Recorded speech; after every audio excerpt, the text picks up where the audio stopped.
Minggu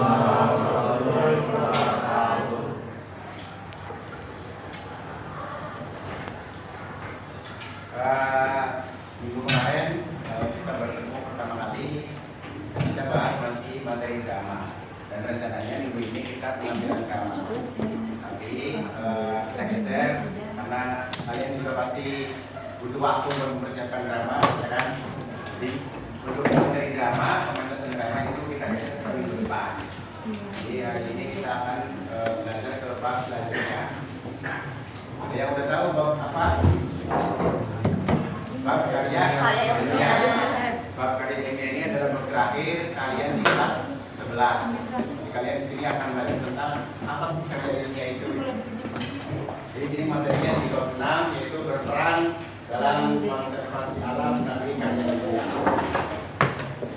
Dalam konteksnya kalian akan mengembangkan kemampuan berpikir ilmiah untuk berkontribusi nyata pada pelestarian alam Indonesia. Di akhir tahun kemarin kalian pasti lihat banyak berita ya, terutama di media sosial itu terjadi bencana alam yang sangat besar. Di mana? Di Sumatera, di Aceh. Itu kan adalah akibat dari alam yang terus dieksploitasi, yang dirusak oleh siapa? Ada oknum, tentunya manusia. Sama dengan kita juga manusia, tapi kita tidak punya power untuk itu. Orang-orang yang punya power, orang-orang yang punya kekuasaan, orang-orang yang punya kekuatan untuk mengeksploitasi alam, berakibatnya kerajaan-kerajaan kecil yang ada di Aceh, yang ada di Sumatera. Bahkan sebelum ada bencana di Aceh dan juga di Sumatera, kita sempat tahu di pertengahan 2022 itu ada konservasi alam di Raja Ampat. Tahu Raja Ampat di mana? Ampat menjadi polemik juga. Bahwasanya Raja Ampat itu adalah surganya laut Indonesia. Di situ banyak habitat-habitat asli Indonesia yang menarik, yang harus dilestarikan, tapi dirusak oleh adanya tambang-tambang nikel.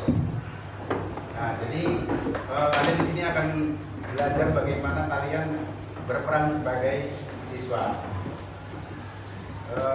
Kembali lagi, jadi pada topik pembelajaran kali ini kalian akan mengenal karya ilmiah tentang konservasi alam, jenis, ciri, dan sistematika umum.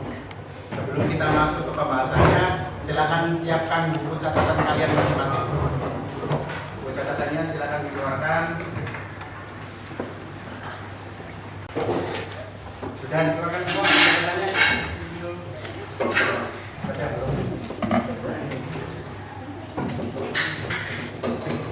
Pelajaran hari ini kalian akan mencoba untuk belajar, kemudian kalian akan dituntut untuk mampu menganalisis perbedaan minimal 2 karya ilmiah serta menguraikan sistematika secara umum dengan ketepatan minimal 80% sesuai kriteria ilmiah.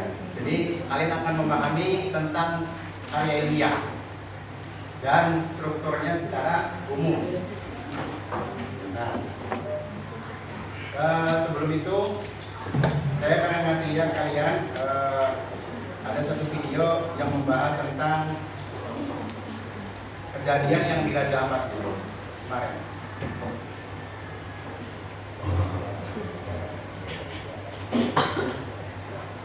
Kembali mengajarkan kisah kehilangan Raja Ampat, surga kecil yang dianugerahkan kepada negeri ini tengah terluka.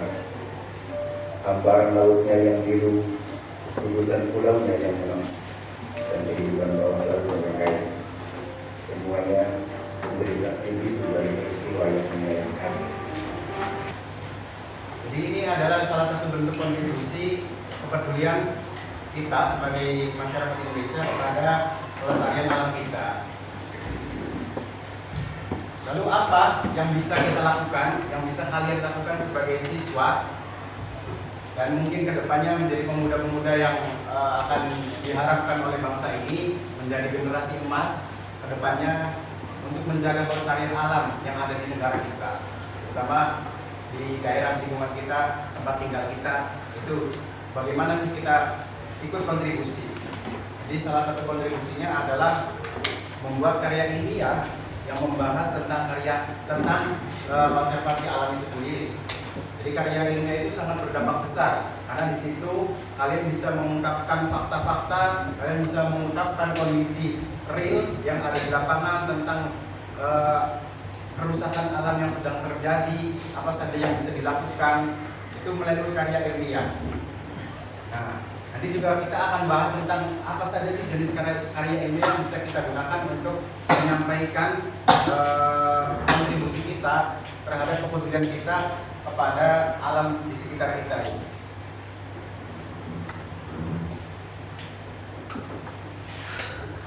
Jadi silakan dicatat definisi karya ilmiah sendiri menurut Laba dan Rina Yanti 2018 mendefinisikan karya ilmiah sebagai suatu karya dalam bidang pengetahuan atau sains dan teknologi yang disusun dengan menggunakan metode ilmiah.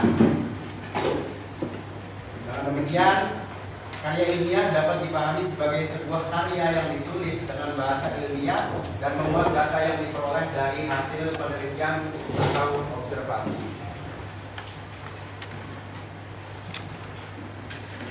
Jadi pada intinya karya ilmiah itu adalah karya sebuah tulisan yang ditulis dengan bahasa ilmiah dan di dalamnya memuat fakta-fakta dari hasil penelitian atau observasi.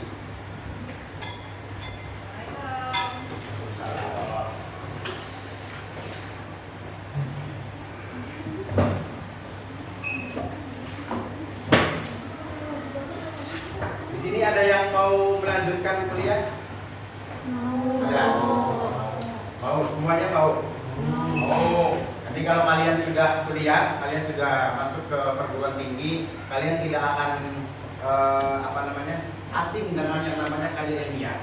Setiap minggu, setiap hari bahkan kalian akan berkutat dengan karya ilmiah. Jadi untuk melandasi hal itu, kalian harus paham nih sebelum kalian masuk ke dunianya, sebelum kalian melakukan atau membuat karya ilmiah, kalian harus memahami dulu apa itu karya ilmiah. Jadi simpelnya karya ilmiah itu adalah tulisan kita yang dihasilkan dari proses observasi atau penelitian yang dituliskan dengan bahasa ilmiah.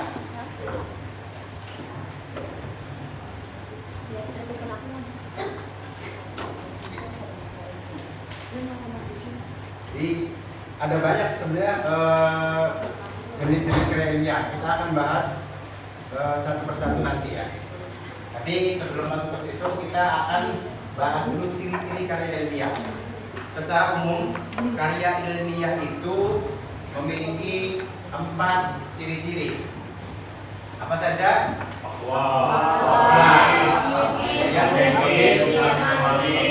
Dan sistematis. Kamu siapa namanya? Silakan dibaca yang pertama. Karya ilmiah disusun berdasarkan fakta, data, dan hasil pengamatan penelitian nyata.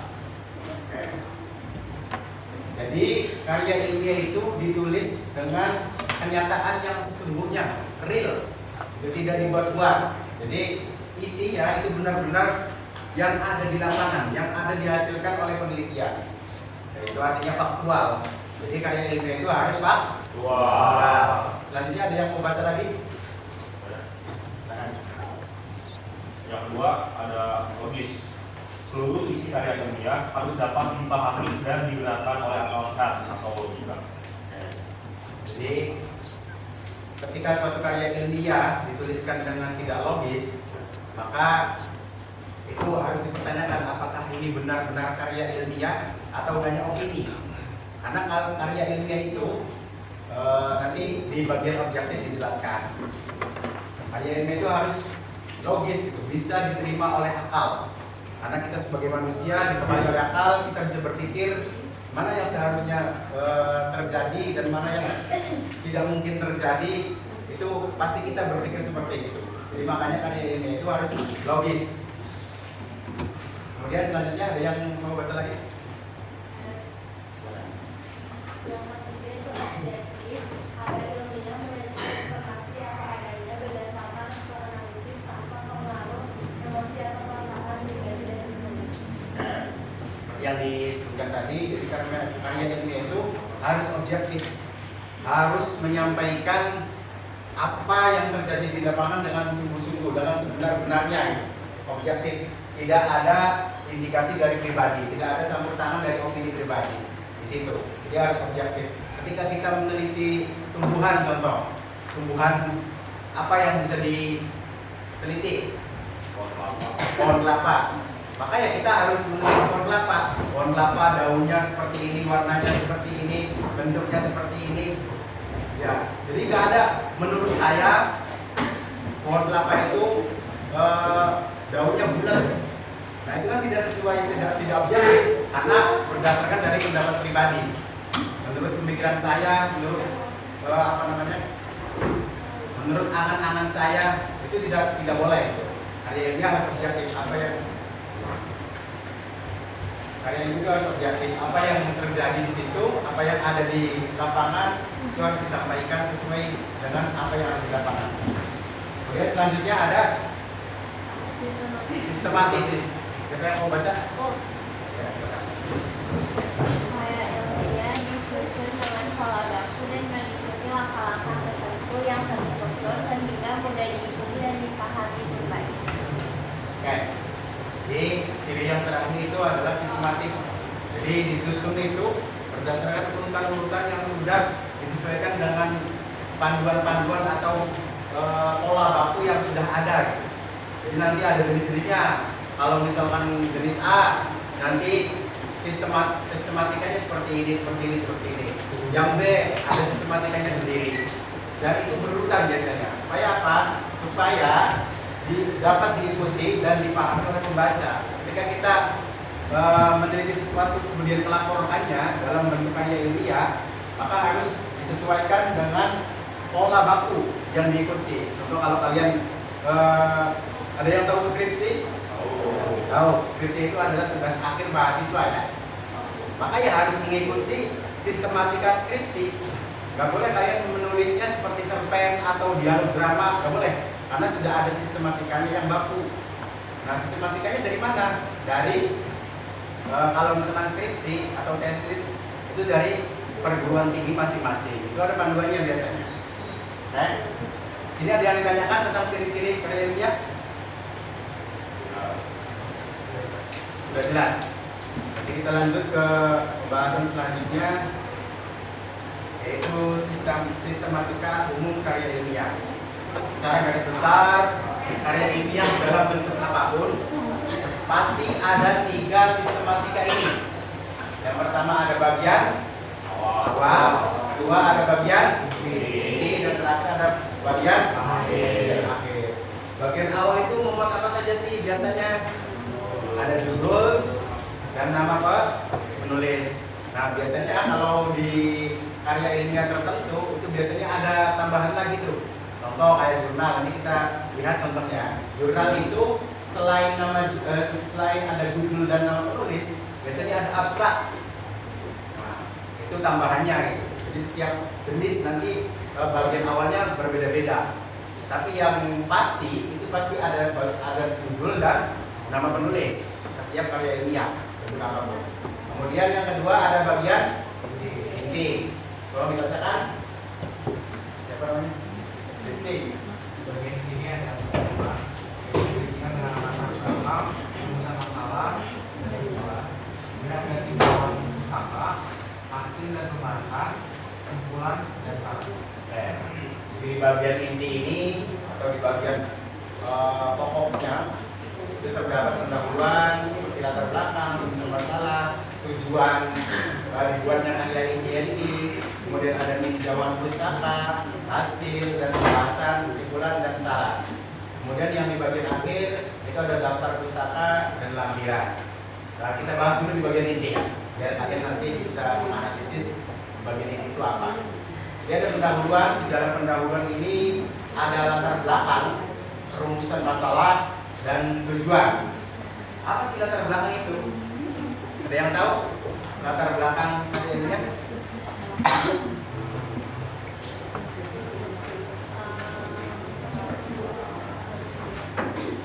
Latar belakang itu seperti ini. Kenapa sih saya menulis ini? Iya, kenapa saya melakukan penelitian ini? Apa yang mengharuskan saya melakukan penelitian ini? Contoh tadi, eksploitasi alam di Raja Ampat atau bahkan di Sumatera yang kemarin baru terjadi. Itu kenapa sih saya harus meneliti ini? Karena kita harus mengetahui atau pembaca harus mengetahui bahwasanya eksploitasi atau penambangan nikel itu bisa terjadi, akan berdampak seperti ini. Untuk mengetahui dampak dari eksploitasi alam, itu latar belakangnya. Makanya diperlukan peneliti. Benar nggak sih eksploitasi alam atau penambangan nikel atau penanaman sawit itu berdampak pada ekosistem? Nah, benar nggak sih? Maka diteliti. Setelah diteliti, hasilnya dilaporkan. Nah, itu yang menjadi latar belakang itu adalah ingin tahuan. Benar nggak sih? Itu menjadi latar belakang. Apa yang mendasari dilakukan penelitian ini. Kemudian rumusan masalah juga sama. Pertanyaan-pertanyaan itu muncul. Apa sih yang contoh? Kenapa bisa terjadi banjir di Sumatera? Nah, itu jadi pertanyaan, itu rumusan masalah. Masalahnya adalah banjir Sumatera. Maka yang jadi pertanyaan itu, kenapa banjir Sumatera bisa terjadi? Dan apa kaitannya dengan kebun sawit contohnya? Itu adalah rumusan masalah, pertanyaan-pertanyaan yang ada di dalam penelitian yang nantinya di dalam hasilnya, hasil dan pembahasan itu dijawab pertanyaan-pertanyaan itu. Jadi rumusan masalah itu adalah pertanyaan besar yang ada di satu karya ilmiah yang kemudian dijawab di dalam karya ilmiah itu tersendiri. Itu dari hasil penelitian. Kemudian tujuan itu sama untuk seperti latar belakang. Jadi tiga ini sebenarnya saling berkait. Dari mulai pertanyaan besarnya apa, yang melatar belakangi apa, landasannya apa, kemudian tujuannya apa, supaya kita mengetahui atau supaya pembaca mengetahui bahwasanya dampak eksploitasi alam terhadap ekosistem seperti ini. Itu tujuan. Kemudian ada tinjauan pustaka. Ada yang tahu tinjauan pustaka?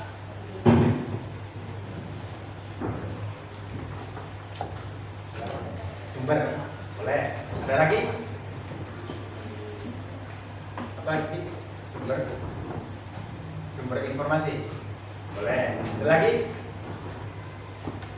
Ya, tinjauan pustaka itu bisa menjadi teori-teori penguat atau sumber informasi seperti yang dikatakan oleh Rizky, sumber kajian-kajian, contoh penelitian yang sudah lampau, yang sudah dilakukan, itu jadi tinjauan pustaka. Jadi seorang yang menulis karya ilmiah itu juga harus didasari dengan pendapat atau hasil penelitian dari orang lain.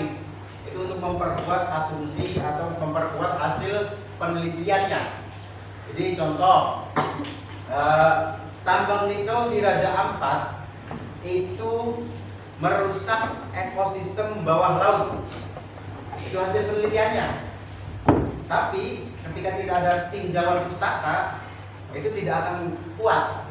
Maka ditambahkan tinjauan pustaka. Contohnya tadi tambang nikel itu merusak ekosistem bawah laut Raja Ampat. Ini dibuktikan dengan penelitian yang dilakukan oleh Tanto Maulana pada laut Karibia, contoh.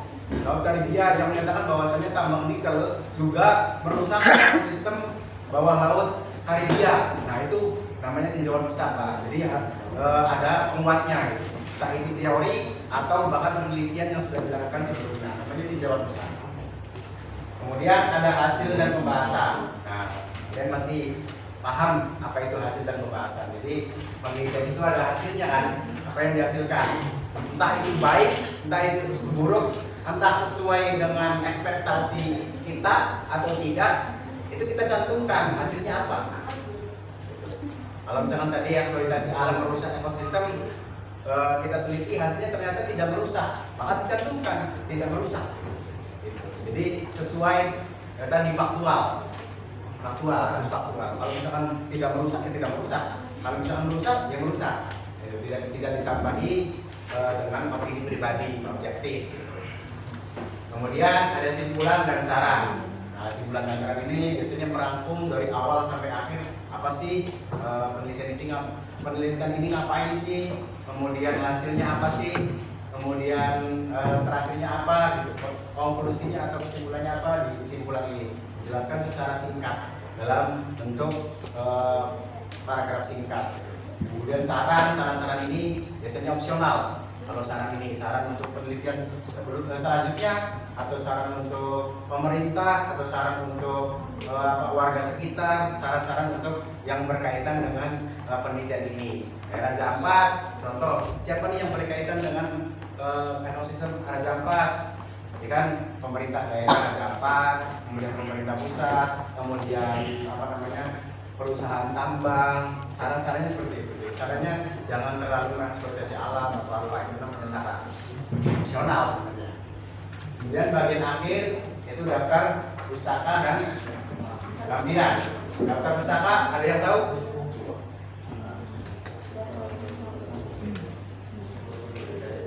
Ya. Daftar pustaka tadi siapa namanya? Salman apa? Ya, sumber-sumber pencarian data. Jadi dituliskan di situ semua. Kita dapat sumber ini dari mana? Itu dituliskan di daftar pustaka. Untuk apa daftar pustaka ini dituliskan? Supaya pembaca tahu, membaca lagi. Bener gak sih sumbernya dari sini? Ketika tidak dituliskan, maka tidak tahu kita datanya itu dari mana. Begitu. Dan lampiran ini pendukung. Jadi contohnya foto-foto dokumentasi, ketika penelitian dan lain-lain itu di lampiran. Nah, kita lihat jenis-jenisnya ya. Silakan dicatat jenis-jenisnya ada 5. Yang pertama ada jurnal penelitian, kemudian ada makalah, ada laporan penelitian, kemudian skripsi, tesis, disertasi, dan yang terakhir artikel ilmiah populer. Ada yang mau baca lagi? Dari sini. Baca yang pertama. Enggak kenceng loh suaranya.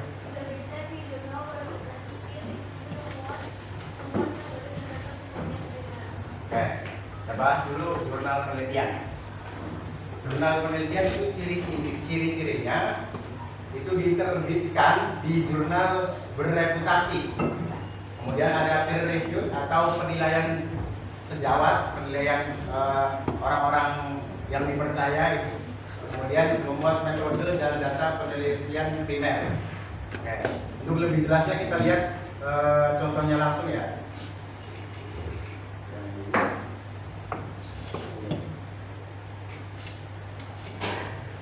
Nah, tadi kan jurnal penelitian itu dimuat di dalam jurnal yang bereputasi. Nah, contohnya seperti ini. Ada JIM, Jurnal Ilmiah Multidisiplin. Nah, ini sudah bereputasi karena pasti sudah ada ISSN namanya, atau yang sudah bersertifikasi dari pemerintah. Nah, jurnalnya itu dipublish atau dipublikasikan lewat jurnal ini. Mana artikelnya atau mana jurnalnya? Ada di sini biasanya. Nah, bentuknya seperti ini.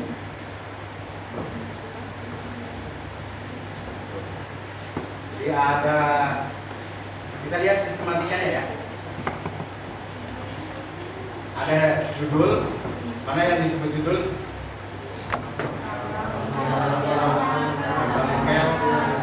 Gambar. Nah, ini namanya judul. Kemudian nama penulisnya yang mana? Oscar Dwi Pramusto. Nah, kalau ini tambahan biasanya ada instansi atau lembaga penulisnya. Penulisnya dari mana sih? Dari Universitas Universitas Indonesia. Nah, Indonesia itu dari Universitas Riau Indonesia. Nah, kemudian kalau di jurnal ini ada yang namanya abstrak. Nah, kalau kalian baca di sini kan ada 6 halaman ya. Nah, di 6 halaman ini bisa dirangkum dalam abstrak nih. Biasanya nih, kita lihat aja penelitian ini. Kenapa bisa disebut jurnal? Ada di sini membuat metode. Kenapa disebut jurnal? Karena ada terdapat abstrak. Kan? Kenapa disebut jurnal? Karena dimuat atau dipublikasikan di jurnal bereputasi. Ini kenapa bisa disebut jurnal? Kenapa disebut jenis jurnal? Kemudian sini ada hasilnya, dampak lingkungan tambang. Seperti yang dijelaskan tadi, kita punya isu tentang Raja Ampat. Di sini ada yang meneliti dan ada yang menyampaikan karya ilmiahnya lewat jurnal. Inilah hasilnya. Gitu.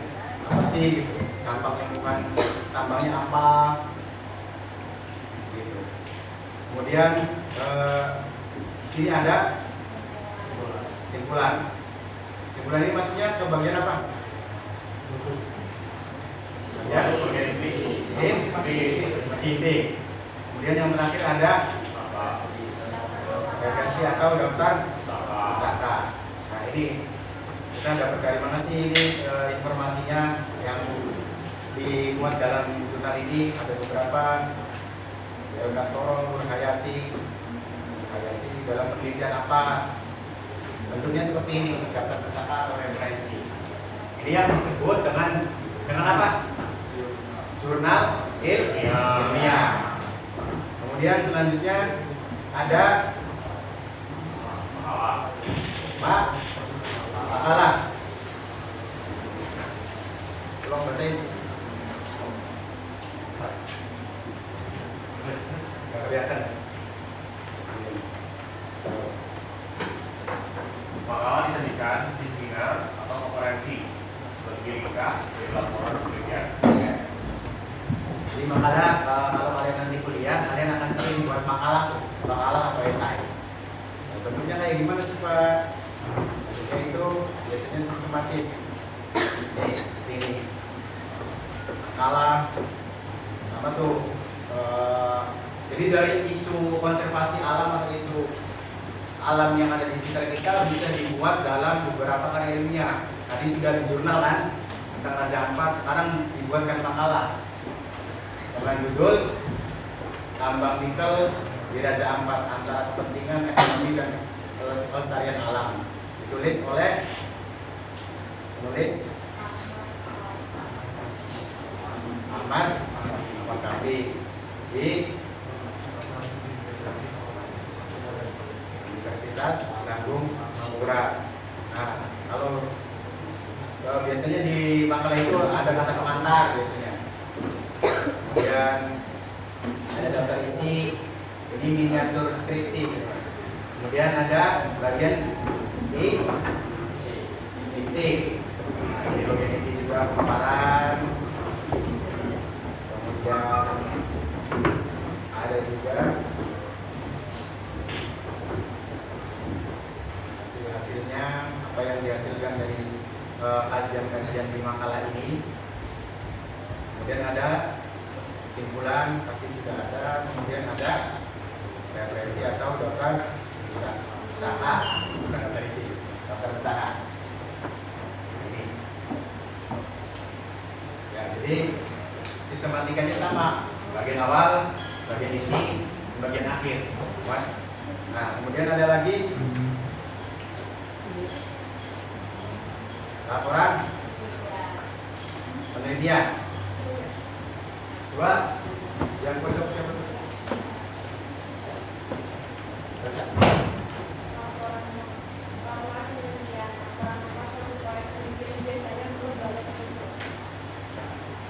Di salah satu jenis karya ilmiah yang bisa kita hasilkan untuk berkontribusi terhadap lingkungan kita adalah laporan penelitian. Nah, ini biasanya dilakukan dalam internal atau bahkan ruang lingkup besar. Contohnya mana? Contohnya adalah yang dilakukan oleh selanjutnya Yang terakhir ada ditulis untuk publik umum, bahasa lebih mudah, berbasis penelitian ilmiah. Contohnya seperti apa? Seperti tulisan-tulisan biasa di blog. Nah, ini namanya artikel populer, artikel ilmiah kok populer. Sama tuh kembalinya nama artikel di bahasa 4. Bentuknya banyak, walaupun satu, permasalahannya satu. Dia hanya medium saja. Karya ilmiah itu jenis karya ilmiah itu adalah medium yang mau kita gunakan untuk menyampaikan hasil penelitian yang kita lakukan. Ya. Sampai sini ada yang ditanyakan? Sudah ada 5 jenis karya ilmiah. Apakah ada yang ditanyakan? Apakah sudah paham?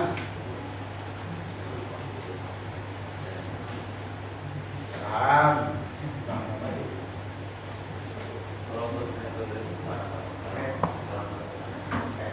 Tanya bagus. Cara menentukan jenis apa yang akan kita gunakan. Ya. Jenis apa yang akan kita gunakan untuk menyampaikan hasil laporan kita? Tergantung tujuan kita melakukan penelitian apa. Contoh, kita melakukan penelitian untuk menyelesaikan studi S1. Maka yang dilakukan adalah tentunya skripsi. Kalau kita misalkan ditugaskan oleh perusahaan untuk melakukan sebuah penelitian, maka yang digunakan adalah laporan penelitian. Dan sama, kalau makalah biasanya ini tugas mata kuliah atau tugas sekolah, biasanya makanya makalah dan seterusnya. Jadi kita mau untuk apa kita melakukan penelitian itu? Berusaha kan untuk menyelesaikan studi kan? Itu metodenya kita sesuaikan dengan yang cocok apa. Begitu. Ada yang lain pertanyaannya? Jadi kalian kalau melanjutkan kuliah akan sering bertemu, sering membaca jenis-jenis kelima jenis karya ilmiah ini. Dan itu merupakan salah satu sumber yang valid ketika kita berargumen dengan orang lain atau ngobrol biasa gitu dengan orang lain, nongkrong, ngopi, kita bahas tentang isu sosial, isu nasional, atau isu konservasi alam, bahkan kita nggak asal ngomong gitu, tapi kita bisa baca dari ini, dari hasil-hasil karya ilmiah ini. Karena apa? Karya ilmiah adalah karya yang faktual, objektif, dan terpercaya. Kalau misalkan kita hanya berdasarkan dari kata TikTok begini, nah itu agak kurang dipercaya tuh. Ya, jadi karya-karya ilmiah ini bisa kalian gunakan untuk sumber referensi bacaan kalian, untuk memperkaya wawasan kalian dalam bersosialisasi. Gitu.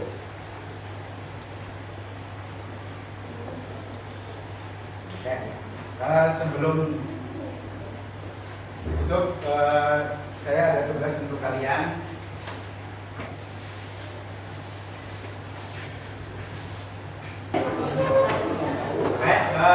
Minta perhatian dulu.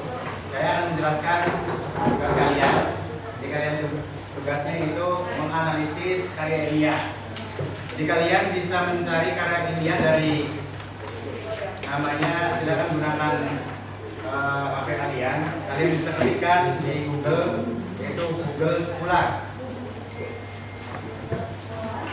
SCHO,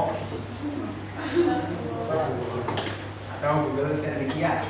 Nah,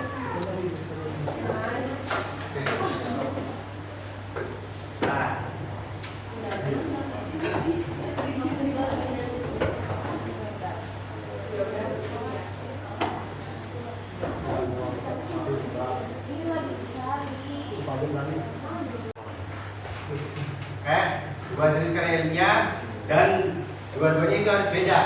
Jadi kalau misalkan satunya jurnal, satunya harus beda. Fisika atau report kah atau apa, yang penting beda, jangan jurnal semua. Nah, nanti kalian di Google Scholar ini kalian akan menemukan keyword yang sama, yaitu konservasi alam. Silakan cari karya ilmiah tentang konservasi alam. Nanti hasilnya kalian tuliskan di dalam LKPD. Tuliskan nama kelompok itu, nama anggota kelompoknya siapa saja dituliskan. Kemudian dari bagian-bagian ada jenis karya ilmiah, bagian-bagian karya ilmiahnya dituliskan. Dengan catatan di bagian jenis karya ilmiah kalian harus menuliskan alasannya. Contoh, kalian menemukan satu jurnal ilmiah, kalian tuliskan jenisnya adalah jurnal ilmiah. Alasannya kenapa? Kenapa itu bisa disebut karya ilmiah? Begitu. Oke, dipahami? Ya. Ingat ya, jangan ada yang kerja sendirian. Jangan biarkan teman kalian itu pintar sendiri. Bantuin. Akan sampai pukul 14.20. Oke? Silakan.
Sekarang masing-masing kelompok akan mempresentasikan hasil dari analisisnya.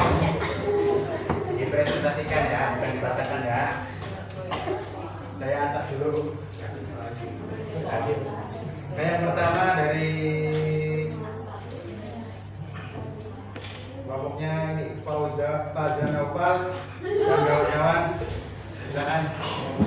Semuanya.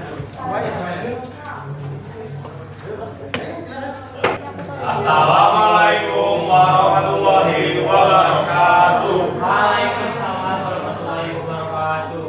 Selamat siang teman-teman, selamat siang Bapak, selamat siang teman-teman.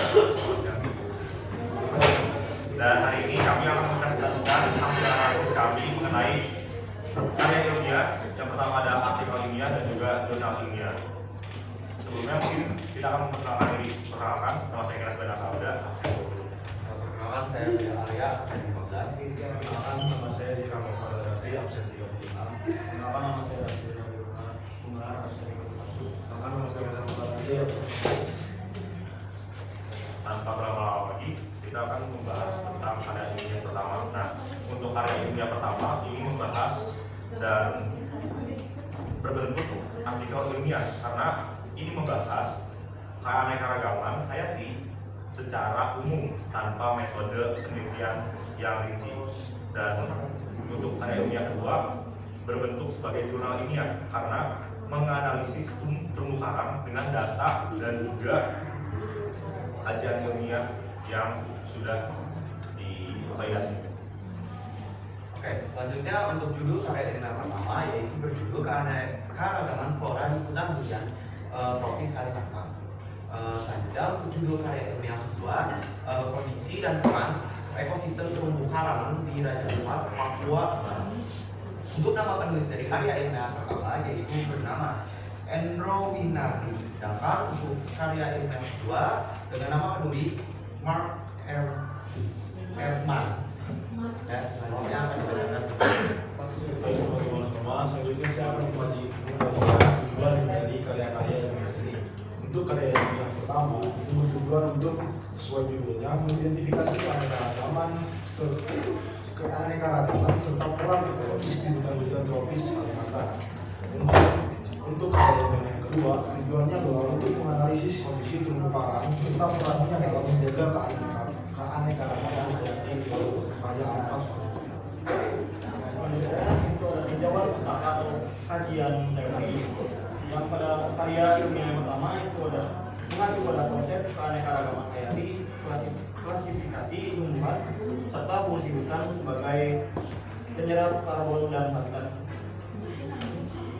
alami.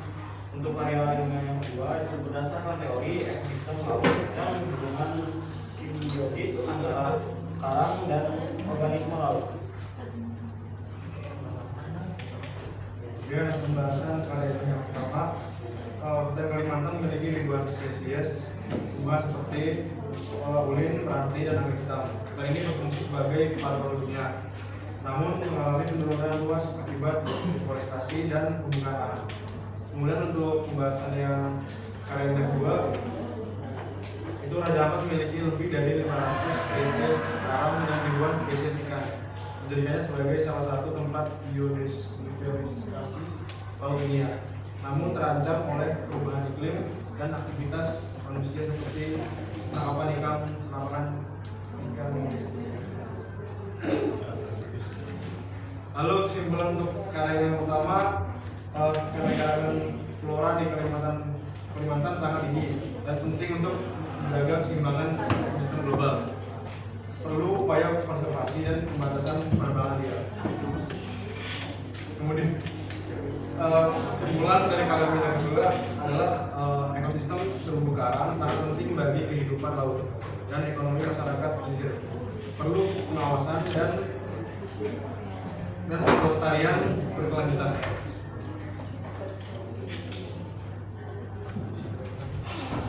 Selanjutnya saya akan membacakan daftar pustaka dari masing-masing karya ilmiah. Karya ilmiah yang pertama yang berjudul Keanekaragaman Flora di Hutan Hujan Tropis Kalimantan. Daftar pustakanya pertama itu dari Jurnal Hutan Indonesia, laporan Worldwide Fund of Nature tentang hutan Kalimantan. Yang kedua adalah karya ilmiah yang berjudul Kondisi dan Peran Ekosistem Terumbu Karang di Raja Ampat, Papua Barat.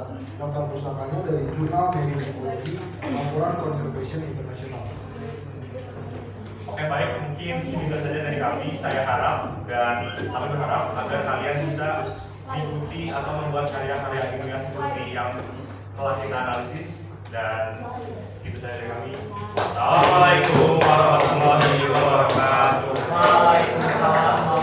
Silakan keluarkan ponsel kalian.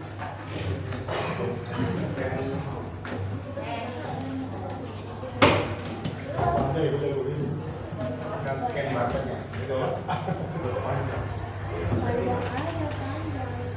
Nih, yang sudah silakan mengisi yang satunya. Ini buat pertemuan selanjutnya.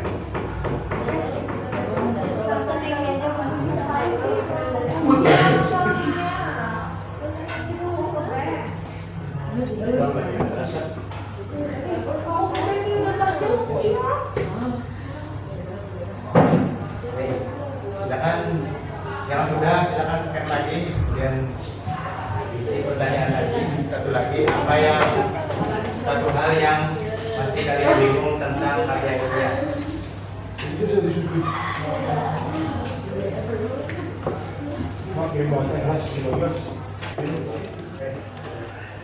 Masih banyak ya bingungan kalian tentang karya ilmiah. Semoga nanti pertemuan selanjutnya bingungan kalian akan terjawab. Oke, saya review satu-satu apa saja rekan-rekan. Untuk pertemuan selanjutnya saya akan berusaha menjawab apa yang menjadi kebingungan kalian di sini. Oke, hari ini kita telah belajar tentang karya ilmiah. Sebabnya apa aja? Yang pertama itu tentang ciri-ciri karya ilmiah. Terus jenis-jenis karya ilmiah. Terus sistematika umum karya ilmiah. Belum kayak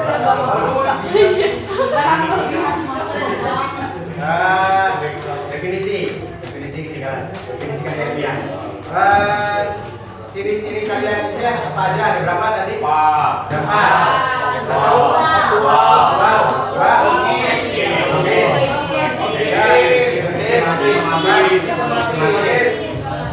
Jenis-jenisnya ada berapa? Ada 5. Yang pertama,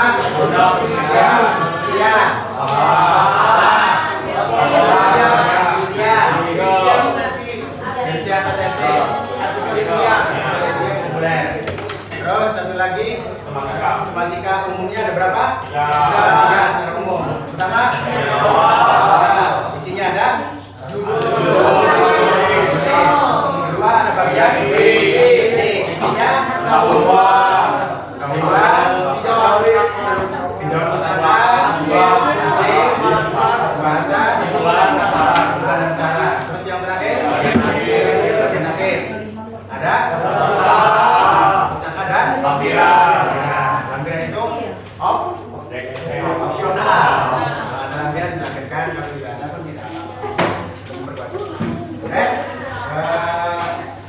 Hari ini kalian telah mempelajari tentang karya ilmiah. Semoga materi kali ini bisa membuat kalian menjadi orang yang ilmiah, orang yang berpikir kritis dan memperjuangkan alam kita untuk disebarluaskan bahwasanya alam kita itu perlu dijaga lewat tulisan-tulisan kalian yang objektif, yang sudah logis dan lain-lainnya.